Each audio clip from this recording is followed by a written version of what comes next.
کیا کیا قربانیاں انہوں نے نہیں دی. سب سے پہلے نواز شریف صاحب کی مثال آپ لے لیں.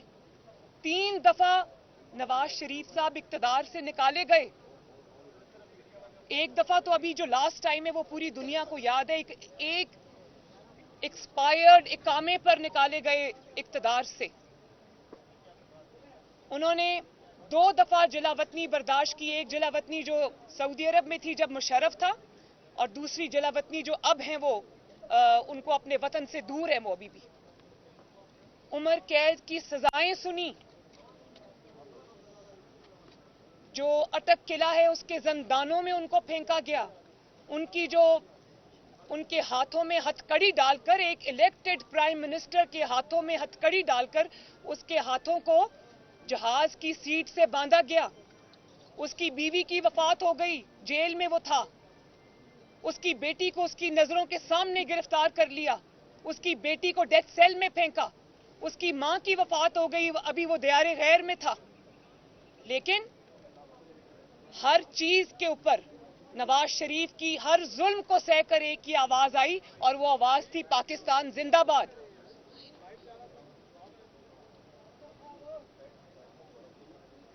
پیپلز پارٹی پہ آپ آ جائیں. ذوالفقار علی بھٹو شہید ہوئے. بے نظیر بھٹو اپنی جان سے گئیں, ان کی شہادت ہوئی. لیکن کیا آواز آئی؟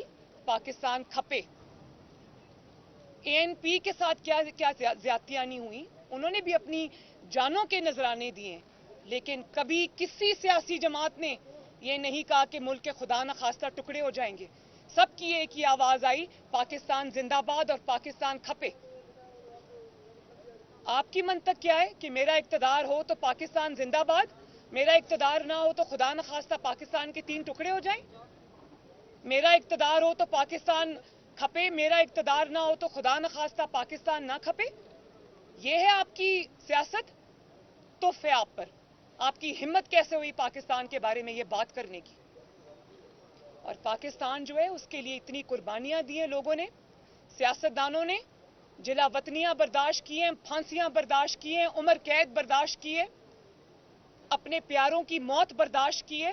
ان کی کھالیں ادھیڑی گئیں, ان کو زندانوں میں پھینکا گیا, ان کی چمڑیاں ادھیڑی گئیں, ان کے سامنے ان کے بچوں کو گرفتار کیا گیا. لیکن کیا آواز آئی؟ پاکستان زندہ باد. کیونکہ وہ جد و جہد جو تھی وہ پاکستان کے لیے تھی, اپنی ذات کے لیے, اپنی کرسی کے لیے نہیں تھی. اور ابھی تو عمران خان صاحب کو تو ہاتھ ہی نہیں لگے. وہ پرائم منسٹر ہاؤس سے سیدھا اپنا سامان اٹھا کر بنی گالا پہنچ گئے. ان کو تو کسی نے کچھ کہا ہی نہیں ہے. اور ابھی جس کو اپنے آپ کو جو انقلابی لیڈر, جہادی لیڈر کہہ رہا تھا, وہ اب ضمانتی لیڈر ہے. ابھی مجھے کورٹ میں اطلاع ملی ہے کہ ان کو راہداری ضمانت مل گئی ہے. جو شخص اتنا ڈرپوک آدمی ہے کہ رانا ثناء اللہ کے ڈر سے وہ کب سے پشاور کے بنکر میں چھپ کے بیٹھا ہوا ہے, ایسے انسان کو اپنے آپ کو لیڈر کہتے ہوئے بھی شرم آنی چاہیے کہ مجھے راہداری کی ضمانت ملے گی کہ مجھے کوئی گرفتار نہیں کرے گا تو تب میں آؤں گا, ورنہ میں پشاور میں چھپ کے بیٹھا ہوں. پشاور کی وزیر اعلیٰ ہاؤس میں عوام کا خون چوس رہا ہوں, عوام کے وسائل پر, خیبر پختونخوا کی حکومت کے وسائل پر جوک بن کے بیٹھا ہے. یہ ہوتے ہیں لیڈر. لیڈر عوام کو جوڑتے ہیں, توڑتے نہیں ہیں. لیڈر ملک کو جوڑتے ہیں, توڑنے کی باتیں نہیں کرتے. اور پھر آپ نے کہا کہ جو پاکستان کا ایٹامک پروگرام ہے, ایٹمی پروگرام ہے, اس کو ڈی نیوکلرائز کرنے کی بات کی, اس کے رول بیک کی بات کی. اور یہ میں آپ کو بتا دوں کہ یہ بات انہوں نے آج پہلی مرتبہ نہیں کی. یہ انہوں نے اقتدار میں رہتے ہوئے 21 جون 2021 میں کو پرائم منسٹر ہاؤس میں HBO کے جو نمائندہ تھا جوناتھن, اس کو انٹرویو دیتے ہوئے کہی کہ میں سمجھتا ہوں کہ پاکستان کو ایٹامک پروگرام کی ضرورت نہیں ہے. اور آج جب آپ کا اقتدار چلا گیا تو آپ نے ڈی نیوکلرائزیشن کی باتیں شروع کر دی. بھئی سب سے پہلے تو مجھے یہ بتائیں کہ عمران خان کا کیا حق ہے کہ وہ پاکستان کے ایٹامک پروگرام کی بات کرے؟ اس کی کیا کنٹریبیوشن ہے اس ایٹامک پروگرام کے اندر؟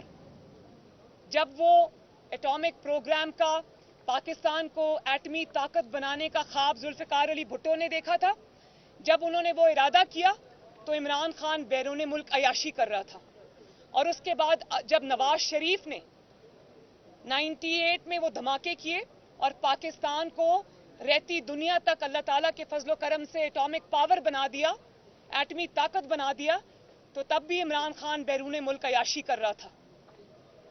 اچانک ایک دن سو کے اٹھے ہوں گے برطانیہ میں تو پتا چلا ہوگا کہ پاکستان جو ہے وہ ایٹمی طاقت بن گیا ہے. آپ کو کس نے حق دیا ہے کہ جس ایٹمی پاکستان کے لیے سیاستدانوں نے قربانی دی, ذوالفقار علی بھٹو نے قربانی دی, اس کی قیمت سیاسی چکائی, نواز شریف نے قربانی دی, اس کی سیاسی قیمت چکائی, اور اس کے بعد افواج پاکستان نے قربانیاں دیں, پاکستان کے سائنٹسٹ نے قربانیاں دیں. آپ کو کس نے حق دیا ہے کہ آپ اس ایٹامک پروگرام کے بارے میں آج زبان بھی کھولیں, اپنی گندی زبان سے پاکستان کا اور ایٹامک پروگرام کا نام بھی لیں؟ اور پھر کہا کہ فوج صحیح فیصلے کرے ورنہ خدا نخواستہ پاکستان کی فوج تباہ ہو جائے گی. آپ کی ہمت کیسے ہوئی یہ بات کرنے کی؟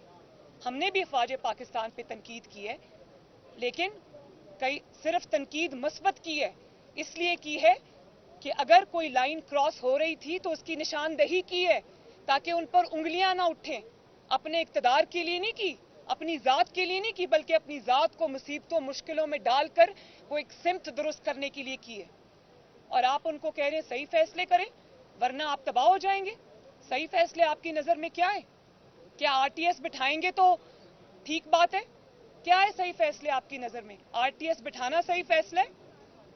آپ اپنے علاوہ پورے پاکستان کو جیل میں ڈال دینا صحیح فیصلہ ہے؟ مخالفین سے انتقام لینا صحیح فیصلہ ہے؟ آپ کے اقتدار کو دوام دینا صحیح فیصلہ ہے؟ آپ کے مخالفین کو مارنا صحیح فیصلہ ہے؟ آپ اکانومی کی, پاکستان کی معیشت کی, غریبوں کی, ہر چیز کی آپ تباہی کریں, اس پہ خاموشی اختیار کرنا صحیح فیصلہ ہے؟ آپ پاکستان کو پوری دنیا کے ممالک سے لڑا دیں اپنی بے وقوفیوں کی وجہ سے اور اپنی نالائکی کی وجہ سے, اور اس پہ چپ سادھ لینا صحیح فیصلہ ہے؟ یا اگلے الیکشن کی جو آپ دھاندلی کا پروگرام بنا رہے تھے اور اس پہ جو آپ نے ادارے پہ جو خطرناک حملے کیے اس پہ چپ سادھ لینا صحیح فیصلہ ہے؟ اور وہ آئین کا ساتھ دے رہے ہیں تو وہ غلط فیصلہ ہے, عمران خان کا ساتھ دیں تو وہ صحیح فیصلہ ہے؟ جو سپہ سالار ہے پاکستان کی فوج کا, وہ جب آپ کی حکومت میں آپ کے ساتھ کھڑے تھے تو تب وہ عظیم سپہ سالار تھے, اور آج وہ آپ کے ساتھ نہیں کھڑے کیونکہ آپ نے جو تباہی پاکستان کی ہے اس کا بوجھ انہوں نے اپنے سر سے اتار پھینکا.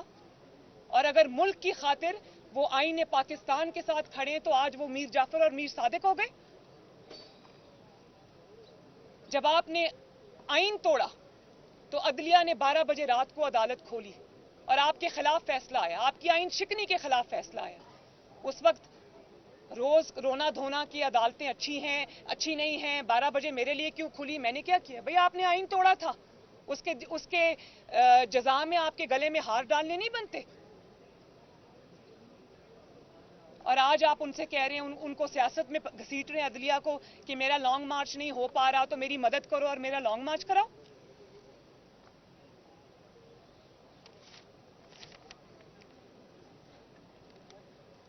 میں آپ کو یہ کہہ دینا چاہتی ہوں کہ پاکستان کی افواج پاکستان کے آئین کی, پاکستان کی سرحدوں کی رکھوالی ہیں. اور اگر آپ نے اپنی گندی سیاست کی خاطر, اپنی کرسی کی ہوس کی خاطر اگر آپ نے ان کو سیاست میں گھسیٹنے کی کوشش کی یا آپ نے ان پر اٹیک کیا تو آپ کو سب سے پہلے ان محب وطن پاکستانیوں سے نپٹنا ہوگا. جو شہیدوں نے خون بہایا ہے, جو غازیوں نے خون بہایا ہے, پاکستان کے افواج کے بیٹوں نے خون بہایا ہے, اور جو پاکستان کی لا انفورسمنٹ ایجنسیز کے اہلکاروں نے اپنا خون دیا, ہم اس کو تمہاری گندی سیاست کی نظر نہیں ہونے دیں گے.